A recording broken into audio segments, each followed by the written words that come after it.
Hello everyone, and welcome to Emotional Grit, the podcast where you can learn about the power of perspective and the science that fuels us.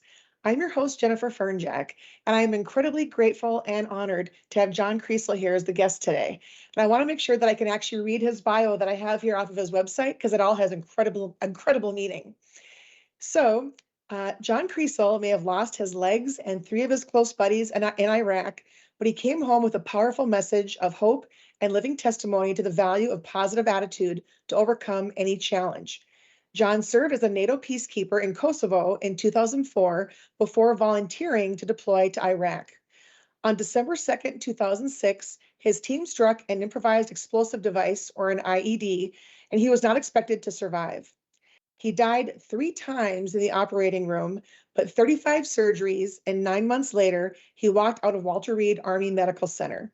He retired as a staff sergeant following 10 years in the Army National Guard, receiving the Combat Infantry Badge, Purple Heart, Bronze Star, and other awards. In 2010, he was elected to the Minnesota House of Representatives, but decided not to seek re-election when his family said they wanted to spend more time with him. He is a director of veteran services for a county in suburban Minneapolis, Minnesota, a part-time personality on KFAN radio, motivational speaker, and co-author of the book, Still Standing, The Story of SSG John Kriesel, republished in 2018 and winner of 8 National Book Awards. That's pretty amazing. So all that being said, John, thank you so much for being here today. Thanks for having me. Sure. So if you could please take the listeners back to when you were growing up in Minnesota, did you always know that you wanted to join the military, or did that just kind of come as you got a little bit older? I was about 10 years old when the first Gulf War was on TV, and that was, the first televised war of our lifetime, really. I mean, some of the older folks have seen stuff from Vietnam and all that, but this was happening in real time. So watching it unfold, having the press and the media right there, being able to relay that stuff back to us as a little boy, it was amazing. And I said, at that moment, that is what I want to do. And so not only did I join, but I wanted to be on the front lines. I wanted to be an infantryman, a ground pounder, the whole deal. Wow.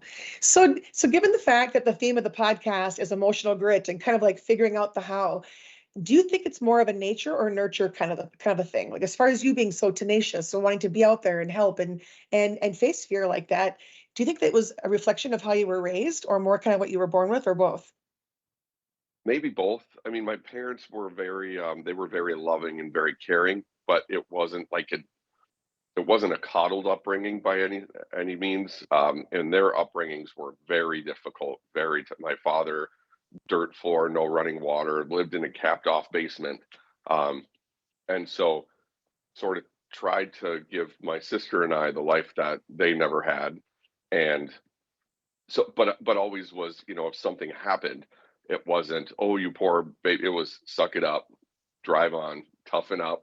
And so I think and that translated pretty well to the military, I think. But yeah, so I mean, I think a little bit of both. I think you have to be born naturally, I think, with some of it, but a lot of it can be learned and based on your surroundings. Yeah. I agree with you because what inspired my book, in addition to the podcast, is a brain tumor diagnosis that I got in Hmm. 2016. Total surprise.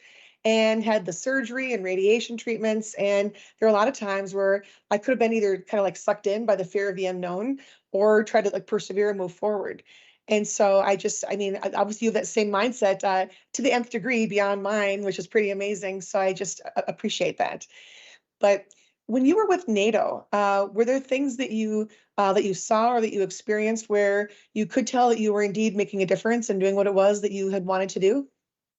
Yeah, I think just the overall stability over there that the NATO forces brought to Kosovo. Um, these people have hated each other for so long they can't even explain why they hate each other anymore. And so us being there and just being a presence, and the fact that there was some violence while we were there on St. Patrick's Day. There was a big uprising because of some misinformation that had spread. There were some children that had been, I believe that it was Albanian children that had gotten too close to the water. One of them might have drowned or something, and then Mm. they said that they were chased into that water by a Serbian man and his dog or something like that. It's accurate in the book because we did the research then, but I forget the exact. but it didn't take long. That was before Twitter and Facebook and all that, where information spreads. Pretty soon people were taking to the streets, throwing rocks, starting churches on fire, the whole bit. So we Oh, had to get the situation under control. But again, as big of a deal as that was, and at 22, I think the biggest thing was being in a third world country, a war torn third world country, and realizing, because you grow up in the United States and especially in Minnesota, you don't realize how good you've got it until you go somewhere else where they don't. And so seeing that changed me, and then really kind of seeing that unrest and dealing with that, where at the moment we thought, this is crazy, this is the most action we'll ever see, uh-huh. until my next deployment, of course. Yeah, I know even something, we talk about like being grateful for what you have here and people not even realizing it. My mom has done mission work for years overseas, and she talks about how she feels as though like she gets more out of one of those trips than maybe the people do who she's trying to help, because she's so changed by it for the rest of her life. And they are too, but for her, it's more one of being grateful for what she has here.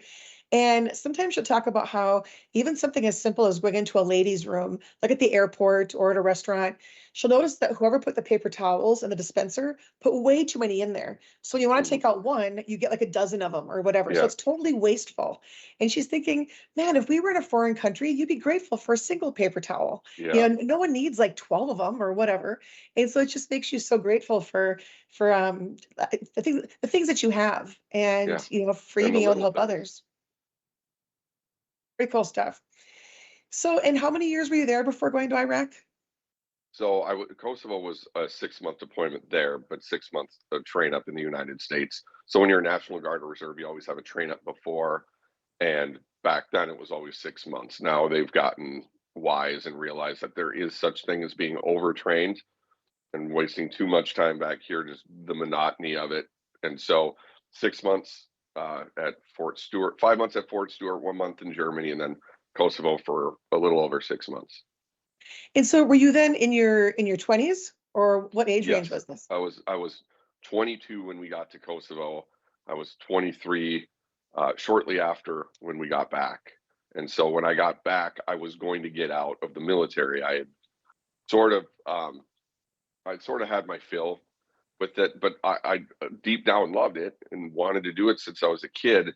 And some of the guys I served with knew that. And so when rumors about the deployment to Iraq started, which were, I mean, we were in Kosovo when we started hearing that the Iraq thing was gearing up for our brigade to go. And I mean, when the National Guard units are getting an influx of training dollars, it's not difficult to connect the dots and realize what's on the horizon. So when I got back and I had signed up for EMT classes because I was going to get out, I wanted to be a paramedic firefighter for the St. Paul Fire Department. And then I got a call from one of my buddies who I had been in Kosovo with. He had gotten promoted. He was already pretty high up when we were in Kosovo, but then he came back, got promoted again, and called me and was like, "You're not actually getting out, are you? And here's the deal: this Iraq deployment's coming up." So that's when I decided, especially, I didn't want to stay back at Fort Living Room while my friends chose to go. And so Oh, those of us had been to the Kosovo deployment. They couldn't force us to go on this because you have to stay back a certain amount of time before the military can force you to go somewhere. But you can sign a waiver, a COTTAD waiver, and waive your right to that time back in the United States. So essentially, I'd reenlist, and then when we signed our waivers, we were volunteering to go on the Iraq deployment. wow. That speaks volumes of who you are as a person. I mean, the things that you saw in your early 20s there, are more than a lot of people see in their lifetime. So it's pretty powerful. So going back to Iraq then, so now you're being deployed. What happened the day that you lost your legs? So we were on a foot patrol in the morning to watch this intersection that was being littered with IEDs, and so we wanted to hopefully be there in the middle of the night and get settled in, so that maybe in the morning they would show up, or usually right before sunrise, to put one in the road and we'd take care of them.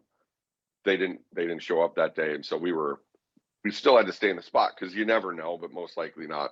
Once we got spotted by a farmer, we had to leave because they could tell on us and we could be ambushed. And the farmers there, it wasn't because they didn't like us, but those insurgents in that area had it locked down pretty tight, and were always watching the civilian population. And if they saw the civilians cooperating with the Americans, which just might be a wave, or talking to us, potentially sharing intel, or if they decided to not work with the insurgents, that person would be kidnapped, tortured for 3 days, usually in this torture house, killed, beheaded, and left outside the village. So very, very rough group of insurgents in that area. And so the civilian population, obviously, they might get a reward, or just out of fear, let them know where we were. So we had to leave. We went back to the pump house, which was our forward combat outpost, and our lieutenant had spotted suspicious activity. He was on the roof watching through some thermal optics and spotted some suspicious activity, asked for volunteers. So 5 of us volunteered to ride in the Humvee, 3 in a Bradley fighting vehicle. We went down. We were the second vehicle. We checked it out, ended up being nothing.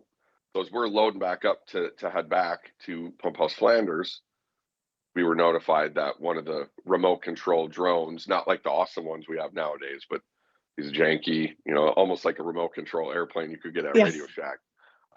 But they spotted someone digging in the road about 2 miles from our location. We knew they weren't planting tomatoes in the road, so we had to go and check it out. So we headed that way. The Bradley fighting vehicle to our front, which is a 32-ton armored personnel carrier, large, very armored, large 25 millimeter machine gun on it. So it can take a beating, but it can deal one out. So that's always the lead vehicle. We're the second vehicle. I was sitting shotgun, so I was vehicle commander. So we're calling in. We're on our way to checkpoint 3-4, and I vividly remember calling in checkpoint 3-1, checkpoint 3-2. As we called in checkpoint 3-3, we had around this 90-degree turn to the south for this last stretch of road before where that individual had been digging. And that's as we rounded that, I remember hearing this metallic clink and this loud whooshing sound. And that's when I was briefly knocked unconscious. So I don't remember flying through the air, and I don't remember landing on the ground. But I remember waking up on the ground, hearing my friends, a couple of the guys yelling, my close friend specifically yelling, "What's going on? What happened? Where's Brian?" And so hearing the rocks hitting the ground, obviously it sounded like just a very large hailstorm. But hearing that, and then opening my eyes, seeing the destroyed Humvee, this thing was absolutely demolished. Uh-huh. My arm was broken. I was very concerned about my arm, more so than my legs at first, because I didn't really notice the severity, and I didn't feel any pain at this point. I was going to ask if yeah. you could feel anything. I felt like warm and itchy, like if you've ever put insulation in, Yeah. and you get that itchy feeling on your arms. Yeah. My whole body felt like that. Huh. Yeah, it was weird. So it's and so maybe that's pain, but the shock is tamping it down. But I didn't really feel. It's weird. You don't feel. When I saw, my arm was broken, I straightened that out. I'd been to EMT training by this point, working towards being a firefighter before I left for the deployment. So I held that against my chest. I remember thinking, I really hope there's not any nerve damage. And then I looked down and saw my left leg above the knee was, my pant leg is probably what was holding it together. My femur was sticking out. My right leg below, so while the left leg was probably more gruesome looking, my right leg below the knee looked like I put it in a wood chipper and was bleeding profusely. So that's where I thought my life was going to end. Wow. So in that moment, there's a huge difference between logic versus emotion versus psychology, Yep. So as far as the emotion of it, do you recall how you were feeling, or what went through your mind at that point? I wasn't scared, which is, I think, the weirdest thing, because at that age too, it's weird when you leave post, at least on Camp Fallujah, one of the gates, there was a sign that said, "Is today your day?" Meaning, Oh, will you die today? And the wow. purpose isn't to scare you, but it's to keep you sharp, to make sure you don't get complacent and let your guard down, because complacency kills, especially in a combat setting. And so you are always faced with the stark reality of your mortality. The fact Yeah. that at a very young age, you very well could die. You have a better chance of dying in that setting than most people on the planet where they're at. And so it was kind of and I joke that as a lifelong Vikings fan, I'm always expecting the worst case scenario. So I feel like the Vikings and their infinite times letting us down, sort of prepared me for this moment because I remember saying, because we had been one of only 3 squads to that point in our company that hadn't hit an IED in our company. And so we were kind of due. And it was kind of like, well, we were due, but this happens to be the largest one anyone from our company had hit. And Oh, clearly my physical condition was dire. And so I wasn't scared. I was very clear at the severity of the situation. And the chaos of it all. But it's weird how it slows down and you really do notice everything going on around you. You hear everything and yeah. I was going to ask you because sometimes in movies, in combat scenes, it's like everything's in slow-mo.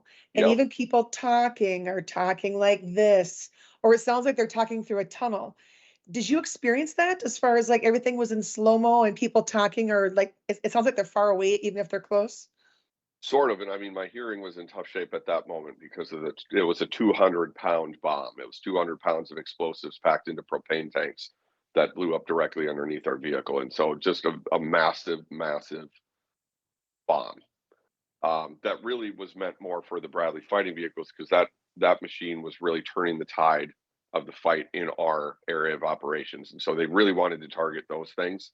The Bradley missed the trigger by about this much, and our vehicle drove over it. So um, at first, yes, when I first woke up, there definitely was like some. It was tough to hear and sort of, and I'm sure my equilibrium was. I definitely had a concussion. Was diagnosed with a concussion.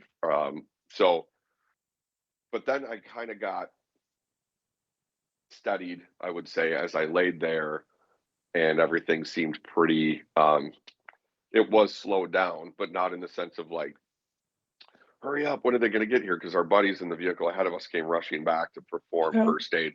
We didn't have medics with us. And so they came back and put the tourniquets on. My buddy Todd looked at me to try and keep me calm.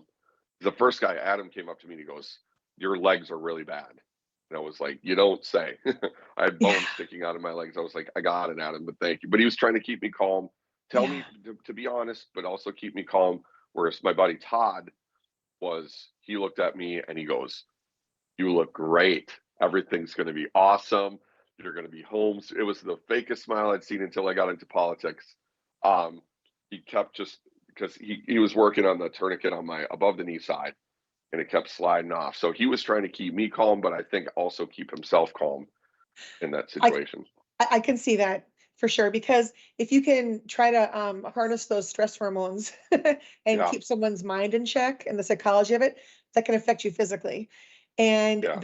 that actually brings me to one of the themes of the podcast today. Hmm. In addition to the idea of grit and kind of being able to figure out the how and persevere, also the whole idea of the fact that hope can affect people physically. So by him, as he's trying to address your wounds, trying to help you stay calm and giving you kind of a sense of hope and trying to secure like let you know that things are fine, to your point that could affect you but also affect him. And there is 100%. oh yeah, there is an excerpt from my book that I wanted to read in that regard just to share the science of it with Sure. listeners. I have a chapter that I wrote called Unsung Heroes, and it gets into people who serve in the military and also people who are in caregiving roles and just the selflessness of that mindset that goes with it. So, as far as hope affecting people physically, I first noticed it for me when I was anticipating my brain tumor surgery and then surviving of it. So it reads, between my surprising brain tumor diagnosis, the anticipation of surgery, and the experience of the radiation treatments, there were times when I felt better physically while feeling a sense of hope. Not knowing why, I was grateful to learn about Jerome Groopman's book, Anatomy of Hope. In it, he writes about ways that research has shown a change in mindset can influence neurochemistry. The thought is that belief and expectation, two important components of hope, can obstruct pain by triggering endorphins and peptides to imitate the effects of morphine. He also notes that hope can affect respiratory, circulatory, and motor functions. 6 months after my surgery, I sat next to someone on a plane who had served in Vietnam. When I mentioned the idea of emotional grit to him, he asked if I knew that hope can affect people physically. Remembering how it had helped me, I was especially curious to learn how it could affect people physically during a time of war. He shared that he had known medics who could tell the difference in the vital signs of the soldiers who were dying in their arms once those soldiers could hear the sounds of the helicopters that were coming to save them. The helicopters were called Hueys, and their distinct sound could mean that supplies were coming, that the wounded would be rushed to hospitals, or that it may be time to go home. It was as though the people who had been waiting to die now had, I'm going to cry, now had a reason to live. And what you just shared personifies that very notion right here. And I've also heard on a more subdued level, but people talk about feeling a sense of hope when they're serving overseas, when maybe there's some kind of a USO show, and it's that Hmm. camaraderie of getting together with the other people who are serving and feeling that kinship. Or perhaps it's getting a package from home with your favorite homemade cookies in it, or maybe a letter, something showing that there's good in the world and that there's a reason to keep doing what you're doing. And I'm wondering, in that moment when you had your wounds being addressed, did you ever think in that moment that you were dying, or did you think, okay, I've got these things going on, we're trying to address them? And to what extent did your mind go as far as thinking what the extent of the injuries were? When I saw the extent of my injuries, I was quite certain that I was going to die. And Mhm. so, but I didn't. You still don't give up. It's Yeah. just kind of the reality of the situation. And Yep. so, I've been a realist my whole life. I'm an optimist, but a realist. And so, as they addressed those wounds, and they had to move me at one point. They had to flip my legs on my chest and move me. That was a startling moment because even though I knew how bad it was when they're flopped up, that's where there's no tricking your mind into thinking that that's okay. And so that they had a guy keep talking to me, um, as I was, and at that point, at moments I was fading. I fell asleep at one point because I could hear one of my friends fighting for his life, and I knew that in the off chance I survived this ordeal, do I want the visual image of one of my best friends either dead or dying burned into my mind for the rest of my life? Absolutely not, because I'll never unhear the sounds he was making. Yeah. Yeah. Um, and so on top of that, I knew I had lost a ton of blood. When there's a puddle of blood in the sand, that's not good. And so I knew I had to keep my heart rate down and stay calm. Um, Seeing that wouldn't achieve it. So as I closed my eyes, like I fell asleep once, they came by and they kind of slapped me in the face. They're like, "You got to stay awake." And then I was trying to, and I couldn't. Um, but at one point, a little bit after this, when they had a guy that had been blown out of the vehicle, he was running around. He had a concussion, obviously, although he might have started the deployment with one. Um, his watch had been blown off, so he's repeating himself, all this. So they had to keep him calm and said, "Sit down and keep Kriesel talking." So he was asking me the same three questions over and over, and just to keep me awake and alert. And then he was out of their hair as they were trying to rescue my friend who was trapped under the vehicle. And then at one point, I felt myself get very, very cold. And Adam was running by, and I grabbed him with my good arm that wasn't broken. And I looked up at him and I said, "Tell my family I love them." And he Oh, pointed at wow. me, and he pointed at me and he said, "Shut up, you are going to tell them yourself." And at that point I did feel hope. I did feel hope at that point. Wow. Yeah, it's amazing how your mind can affect you physically. You know what I Hmm. mean? Like when you can feel that sense of hope. Do you know who the author of Viktor Frankl is? It He's a doesn't ring a bell. psychiatrist who was in concentration camps, Oh as a, geez. yeah, during the Holocaust. And he survived and was on different shows. I think he might have even been on Oprah. But he has a book he wrote called Man's Search for Meaning.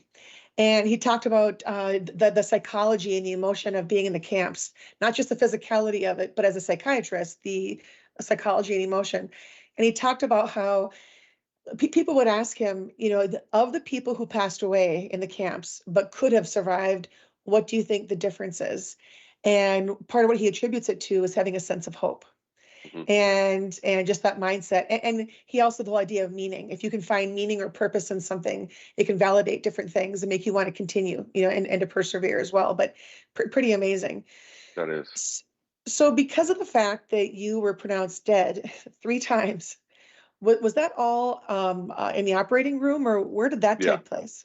So that was the first field hospital that they brought me to, was Al Takata Air Base. And so when Jim Cosmo was writing my book Still Standing, the book was written first person present tense, and then got to the point where on the helicopter, I remember them asking me my social security number, and I remember I couldn't get the first letter of it out of my mouth. That's the last thing I remember till I woke up at Walter Reed Army Medical Center in Washington, D.C., 8 days later. So in that 8 day stretch, Jim Cosmo met with everyone that he could who was involved in that. And my company commander had been at El Tecate Air Base because we were stationed at Camp Fallujah, but he was at a commander's meeting or commander's training at El Tecate Air Base, and someone from the command center busted in and said, "Sir, one of your patrols just got hit really bad. They're being brought to TQ Surgical." So he hustled over there, and he was there when that happened. I knew I was close to dying. I did not know that I had been shocked back to life 3 times until he told Jim that. And so it was chilling to learn. But the doctors, the fact that they didn't give up on me after trying once, no one would have blamed them and said, "We tried. We tried. We did the best we could." 3 times they shocked me back to life, finally got me stabilized, and then transferred to a field hospital in Balad. And then from Balad, they transferred me to Landstuhl, Germany. It wasn't your time yet. No, No? I still don't understand. I don't think I ever will, but it certainly makes me appreciate every moment I have on this planet. That's for Oh, sure. yeah. When you think about the fact that now that you're doing public speaking and you're sharing what you've experienced and the things that have come out of it with other people to possibly help them in their own circumstance, it's paying dividends for other people, and with the book, the book that you have, being able to share that with people as well. I mean, it just keeps paying forward the things that you experienced and what you learned, and then a sense of positivity come out of it. So it's amazing. But do you recall when you were first able to talk to your family after this happened? Was it from the hospital or where was it? Yeah, it was at Walter Reed because my family had been flown over to Germany basically to say goodbye to me because my situation took a turn for the worse. Um, but I believe having them there was key, especially my father, who was extra supportive. Um, and then got back to Walter Reed, and then when I woke up from that coma, that's when reality set in. That's when I learned that Corey Risted and Brian McDonough had both been killed in the blast. That's when I saw that my legs had been amputated, but I wasn't surprised. That's another thing that I'm grateful for is that I'm grateful that I was awake in Iraq and saw all of this because I realized and I came to grips with the fact that I was going to die. And so when I woke up at Walter Reed, instead of seeing my injuries and being like, "What the heck happened?" Or "Poor me, I just was driving in Iraq or riding in a Humvee and now I don't have legs. What's going on?" I was able to right away, and learning that my friends died, I immediately had the perspective thrust upon me that I better not complain. I better not feel sorry for myself. I got a second chance at life that my friends didn't get, and I vowed not to waste it. Oh, wow, that's amazing. Have your parents ever shared with you what they were thinking or how they felt when they then first saw you at the hospital? Because you were in a Yeah, coma at that point, correct? yeah. Yeah. Um, my dad, obviously, he passed away last year, but he was always a very optimistic guy and a very tough guy. And so seeing him shaken was tough for me. Um, being a father now, I understand. Like I couldn't imagine seeing my daughter in that kind of condition, seeing, and being helpless. You can do little things, but really it's going to be up to the medical team and my body to heal. And so he just was there. He was so supportive. Um, but yeah, it was different from, my wife at that time. I'm now remarried, but my wife at that time, it was a little bit different. Um, she seemed shell shocked, but we hadn't been married long, and I think probably she was, when I woke up, she had probably been a little disappointed she wasn't going to get the life insurance payment. There's a backstory there that I'm not familiar with. Yeah. So, hey, as far as your parents go, one thing that I had written about in a grief chapter in my book is how, in the English language, if a child outlives their parents, they're an orphan. if a woman outlives her husband, she's a widow. And then of course it's widower if it's the opposite. Hmm. But there's no word in our language for a parent who has outlived a child because the child's not supposed to go first. Right. And so I just can't even fathom, what was going through their minds, Right. and to know that you went to Iraq voluntarily, is just amazing. It's amazing. Again, it just speaks a lot of who you are. And I've known you now for what, all of like a half hour, and it's like I don't know. I'm speechless, and that takes a lot for me to be Thank you. speechless. But um, as far as your the people that you were with who passed away when that happened, how did you kind of get your head around that? I mean, you mentioned, yeah, like in your book, the whole idea of, yes, I lost, my legs, but losing my friends, what was in some ways worse. How did you kind of get your head around that and how get through that? I don't think I have yet, and I don't think Mhm. I ever will, which is good. I feel like if I ever get a grasp on it, Yeah. I mean, it's real. I know that, and the older I get, it's been over 18 years now. But when we go and see their graves at Fort Snelling National Cemetery, on our Alive Day, the day that it happened, and then Memorial Day, and the other times we go there during the year, um, it's weird. It's tough because you go there, and you're all so young, and I had said earlier how you come to grips with your mortality. But at the same time, there are times where you feel invincible, and I don't say that in the sense like you get cocky and go, "Okay, I nothing's going to happen to me." But you just kind of you get to this point where um, you're just I don't know, you're so used to your job, you're so in a groove because as a team we knew what the other was gonna do before they were gonna do it. That's why we were so good and so effective together. And so the I think how just boom, you're with them driving on a patrol. We were having a good time. We were laughing. We all volunteered to be on that patrol too, which is Wow. why people were confused when the initial bomb report went in because people were in different vehicles than they normally would have been in different seats. And so there was confusion when it came to the notification process and who was where when they got hurt.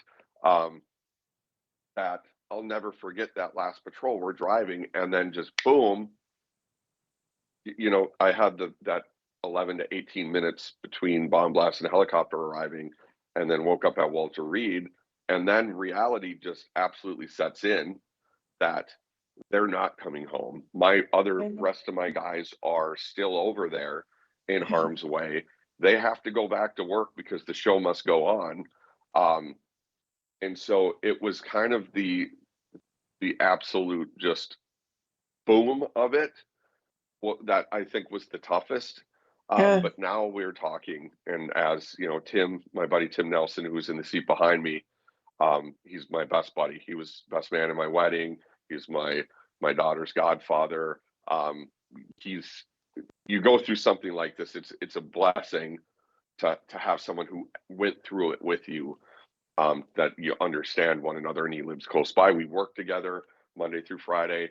Um, but when we're at the grave on December 2nd this past year, we were sitting there sipping on a glass of bourbon, cheersing to the fellas, where we just how old we are, and you see the pictures through the years of us at the cemetery, and those guys stay the same age, Right. forever. Right. And that's what we try to think of them as, that they'll be forever young. But Yeah. they were just the greatest guys. Wow. Well, and when you think about the fact that when you are in a combat scenario like that, and I mean, you guys aren't brothers by blood, but you're brothers by choice. It's like 100%. you've all got each other's backs. That has to be quite the mind shift to go from that to coming back to the States. And people have their lives that they go about and their jobs and their families and whatever. And you don't quite have that sense of kinship with people. I mean, how do Right. people get through that? I mean, that's got to be a huge mind shift, I would think, to go from people who are very loyal and who have your back to people here in our culture where it's very bigger, better, faster, stronger, kind of Hmm. driven, and people just get caught up in everyday life that you don't feel that kind of kinship. And so, Right. how do you kind of get your head around that? I think you just learn that it's not going to be the same. You know, if you've ever been on a vacation to the same place twice, because the first time was the most amazing vacation you've ever had, and the Yeah. second time, naturally, we kind of try to replicate it, and it ends up being a letdown Yeah. because you're trying to replicate something that can't be replicated. That was the perfect storm. That was the perfect vacation. You could go back, but in a different way. I've been to Vegas now almost 50 times. I've had a couple highlight trips, and I'm like, but I've learned over the years, don't try and make it like this certain one. Just it will happen the way it Right. happens. Same thing with life here. You know, it's people are different. And before all else, man is selfish, and that's okay. That's a survival mechanism. But my high school buddies that I grew up with, they know Tim is my guy. They don't look at it and go, well, I'm not as close with John as Tim is. That's a bummer. No, we're Yeah. still friends and it's all good. It's a different kind of friendship. It's a different Yeah. kind of bond, you know? I could see that. So knowing all this emotion and psychology that can come with serving overseas, what advice do you have for people like civilians here as far as how to be welcoming to people who are coming back from overseas and maybe cutting them some slack here or there because maybe they, snapped at someone because they're used to things being a certain way during combat and that kind of, I mean, so just knowing that a lot of the wounds are on the inside, Mhm. but people can't see them, especially if they're here or here. What would you like, what kind of advice do you have for civilians here as far as how to engage with people when they come home? I think it's okay to ask questions. Now, maybe not, have you killed anybody, which seems to be everyone's favorite question, which is Oh, yeah, insane yeah, to me. You know, if it's a kid, that's one thing. Kids are kids. They yeah, say what's on their mind. yeah, But I also think it's not, you don't need to put kid gloves on to deal with veterans. You know, veterans are. I think that makes it more awkward. I wear shorts all the time um, well, because, and it wasn't even on purpose to be like, hey, this is me, this is my life. I ripped through so many pants because the prosthetics catch on them and all that. oh, But yeah, it's easier. But also, people ask questions, and I like that. That's good instead of staring. No, it doesn't bother me. I'm not really offended by anything out there. Really, there's nothing that can offend me. But I appreciate when people will come up and say, "Where did this happen?" or "Could yes, I look at this technology? It's amazing," or whatever on my above the knee side and all that. I think everyone assumes that every veteran has PTSD, and most don't. Really, mm, it's you hear about the ones that do because it's a big issue, right? And there are plenty that do, but the vast majority of veterans don't. Thankfully, the only PTSD I suffer from is from my first marriage and the Vikings, because the people at Walter Reed were so good. They forced me to talk about it. I didn't want to, but I was in a hospital bed with no legs, so I wasn't getting away. I wasn't able to run away or anything. They made me talk about it. It helped me get perspective and reason and really come to grips with it. And so I truly, my mental health is fantastic, except on football Sundays. And so I think just the assumption, I think it's a good thing to do. And veterans are very bad at this too. If they get a civilian job or they're interviewing, they'll say, okay, I was an infantryman, I was an infantry team leader, and they'll put like basic responsibilities. That's it. Like led 5 to 6 men. They don't say, in civilian terms, I was in charge of 5 to 6 men and their well-being. I was in charge of $1 million of equipment. You know, I was in charge of making sure that my team got to the spot that they had to, land navigation, this and that, problem solving, all the things that are in it. They just will put like, here's what it is. And the civilians don't know what questions to ask, you know? yep, you have to those transferable skills Yeah. in layman's terms. Yeah, I can appreciate Yes. that. Yeah.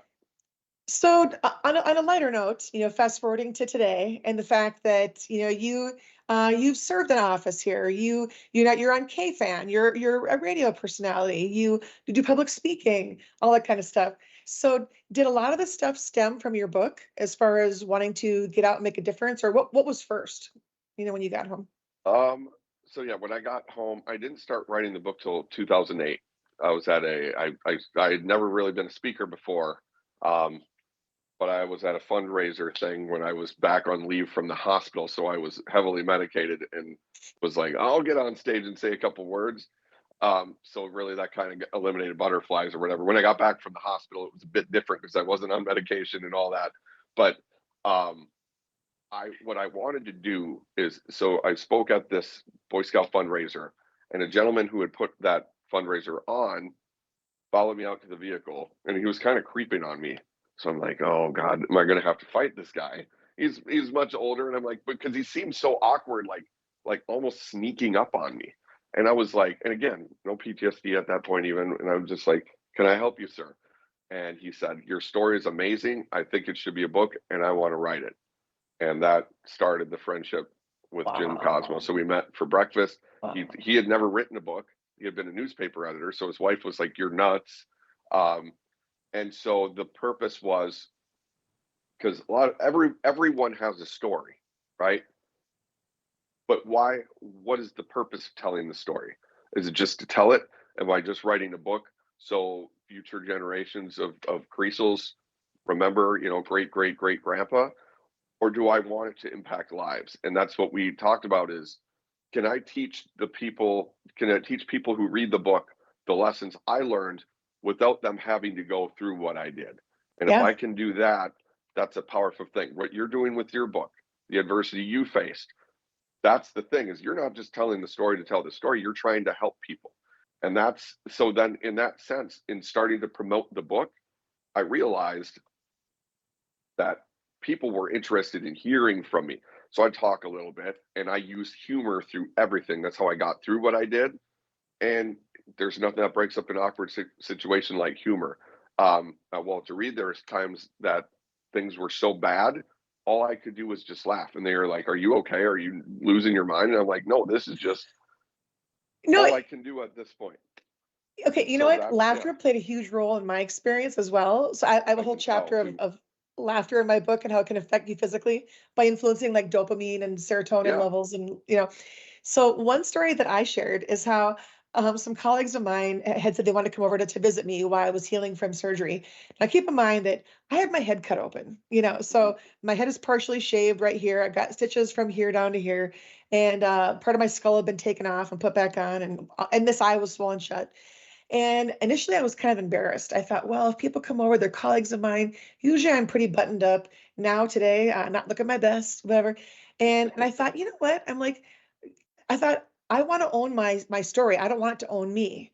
And I Right. thought if I don't have them come over, I'll just feel isolated and miss out on an opportunity to laugh with them and And whatever. they might feel then like you don't want to see them because you're not well yet, and then they might step Yes, back. Yeah. yes.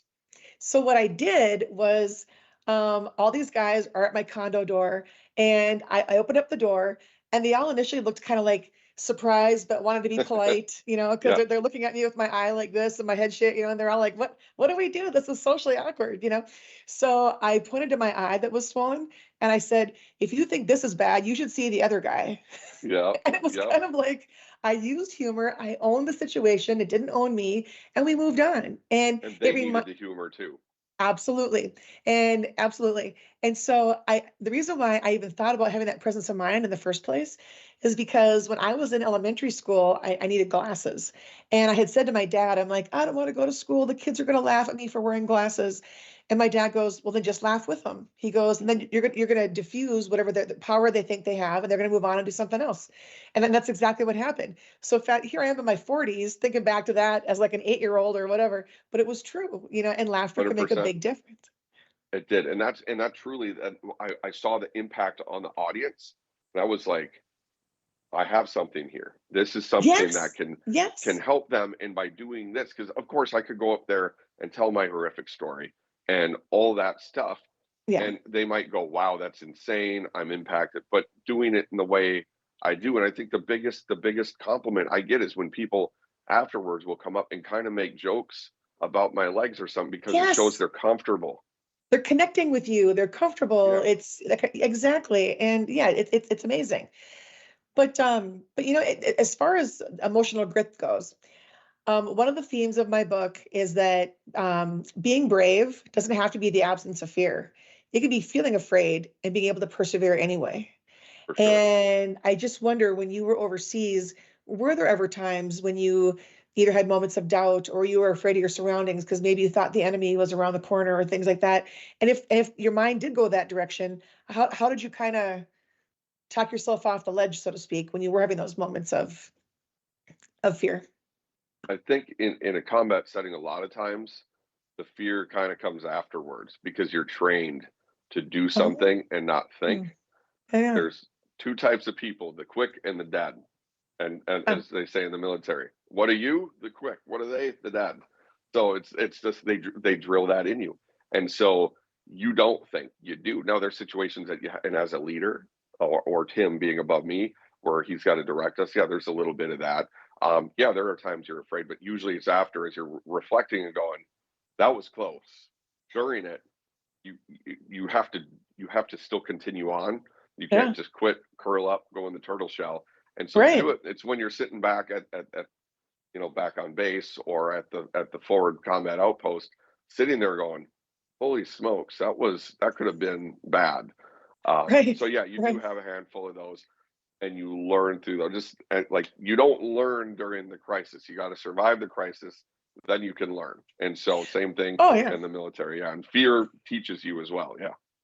There's also a lot to be said for the power of perspective. So like, and as my listeners know, but you don't know, um, over the years now, people have said to me, well, Jen, if your tumor was in your head for 10 to 20 years, don't you wish it was discovered earlier? And I'm always, no. And people are like, okay, weirdo, why would you say no to that? Because it would have been smaller, to have it fixed. And my response then is because, well, if it had been discovered 20 years earlier, the technology to treat it would have been different. I'll take Hmm. today's technology, Hmm. So I've learned to flip the script. I've learned to view the glass as half full. I'm not in Yeah. denial of things, but it's you learn if you can try to have more of a positive mindset. After a while, it takes some effort initially, but after a while, it becomes more of a habit. And there's a term that's called neuroplasticity, and it actually affects how your brain is wired. If you can try to be more positive and do kinds of things, and so the fact that your book gets into positivity as well is huge. That's how I live life. You can always look back and regret and wish this and wish that. It's not going to do anything. You're focused on something that you don't have control over. But if Yeah. you focus on today, the beautiful sunny day outside that feels like spring in February in Minnesota, which is rare, um, stopping to appreciate the small things, the sunset, the sunrise, just being Yes. thankful for the moment rather than focused on things that we don't have or we can't control. And it doesn't matter. And I'm a hypocrite, of course, because I'm yelling at Sam Darnold to throw the ball. There's 10 guys open. What are you doing? Or whatever. I have no control over that. No, that doesn't affect my next day. It doesn't affect my mood. It's more of just my brief escape from life. But Yes. Yes. Yes. I think if more people dealt with their reality and focused on being thankful for what they have and the blessings in their life, I would tell people to take post-it notes and write 3 to 5 things in their life that they're thankful for, the things that make you want to do the things you do, or go Yep. to work and work at that job that some people may not like their job or whatever. You put that on your bathroom mirror. That's your reminder in the morning, and it sets a tone Yes. for your entire day. That perspective, that Absolutely. mindset. Yeah. I agree completely. So if people want more information about your book or about having you come in as a speaker, how could they reach you? JohnKriesel.com, and it's KRIESEL.com. If you misspell it, Google will correct it for you. I'm on X/Twitter, Instagram, all of the socials, LinkedIn.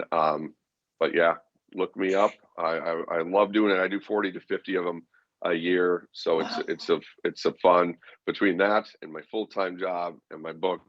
And then I bought into Northland Vodka now just because I didn't have enough free time. So life is good though. I've been very blessed. I'm thankful Well, for the lessons I've learned, and yeah, it's fun sharing it. which is a great way to look at it. And if people want to hear you on KFan, is that just on football Sundays? Nope, Or is that it's on football Sundays. I stay away. They don't want me around oh, there. I'm a jinx probably, but I'm on Friday mornings 5:30 to 7:20 a.m. on KFAN's Power Trip Morning Show, which is available on iHeartRadio or podcastable too. If they don't hear it live because that's too early for some people, they can listen after the fact to hour 1 and 2 is what I'm on. cool. All right. Well, any closing thoughts? Anything you want to end the discussion with today for listeners? No, I just appreciate you having me on. You're a breath of fresh air. It's nice going through. You know, I like being on podcasts. It's fun. But having some type of shared. I went through not what you did, but even after all of this, I was diagnosed with cancer like a year and a half ago. I had a tumor growing on my parotid gland. Thankfully, it hadn't spread. I get my next scan next month or whatever. But um, Okay, things happen, and you still, yeah, you get through it. and you're still standing. Still I standing, still smiling. still say exactly. And although I'm half waiting for you now to go. And then I was stabbed by a unicorn. And Right. then I was attacked by a land-based shark. And then Yeah. My doctor, my VA doctor goes, because I was, when the diagnosis, I was like in the unknown and the fear of it, kind of where you're like, okay, but we're gonna get through this. It's gonna be fine. My doctor even goes, you know, it's okay for you to not have any issues at some point, right? And I was like, yeah, but I don't think like that. Okay. This is just another hurdle to get over. It was another bit of perspective I had. But yeah, so you know, in the lead up to the podcast when I was checking out your info and some of your podcasts and interviews and stuff, it was cool. So I appreciate you what you do, but I also appreciate you taking the time to have me on with you today. well, the pleasure is mine. Thank you. And it's truly an honor to meet you. And I also want to thank those of you who are listening. Please feel free to like and subscribe to the episode and to the podcast itself on YouTube at Emotional Grit. So thank you, John, and thank you, everybody.